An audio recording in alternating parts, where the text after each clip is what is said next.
Realisht sot deri ka qenë i përgatitur nga mësimdhënësit e shkollave, konkretisht nga shkolla mesme GD Dota.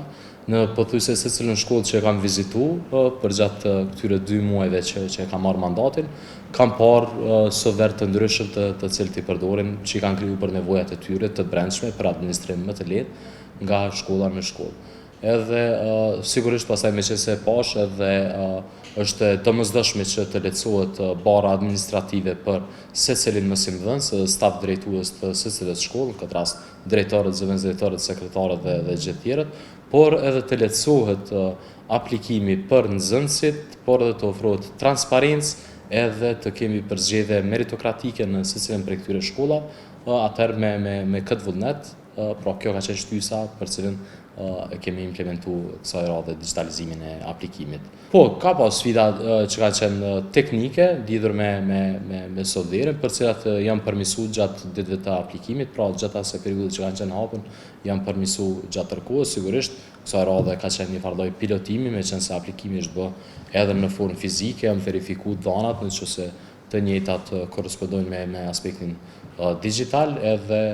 sigurisht këto në momentin që janë përputh dhanat fizike me ato elektronike, janë proceduar tutje për shqyrtim nga secila shkollë dhe secili komision, cilën e vlerësoj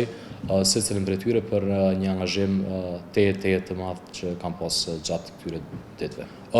Këto statistikisht jemi duke e mbledh, pra sot gjatë ditës jam duke pranuar raporte nga secila shkollë lidhur me aplikimet, por edhe pjesa tjetër, meqense tashmë aplikimet kanë qenë të rregulluara që në kuptimin që nuk ka mujt me pas dikon aplikime përderisa nuk i ki plotësu kriteret dhe kërkesat e secilës shkollë. Prandaj kështu është kufizuar, por edhe aspekti tjetër që mendoj që është e mirë kjo kësaj radhe që jemi siguruar që të regjistruarit në shkollat e mesme të jenë vetëm banor qytetar këtë rast të komunës së Prishtinës dhe asnjë komune tjetër. Në fund ne edhe mjetet financiare që i marrim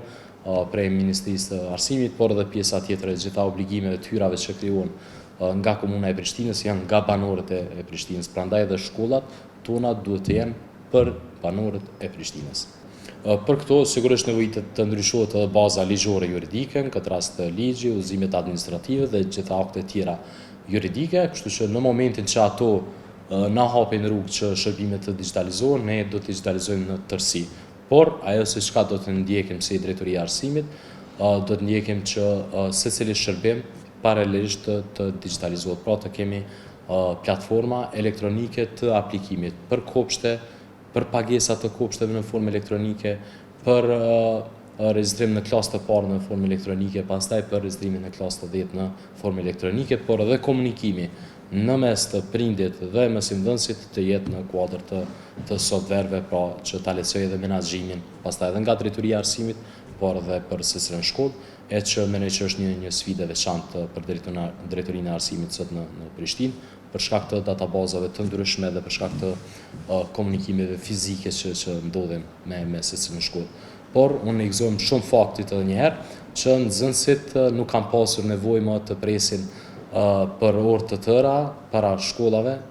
të tyre që kanë dashur me apliku, por në anën tjetër edhe puna e mësimdhënësve të lehtësohet, pra të reduktohet kjo barë administrative për shkak të platformës digjitale që kemi lancuar.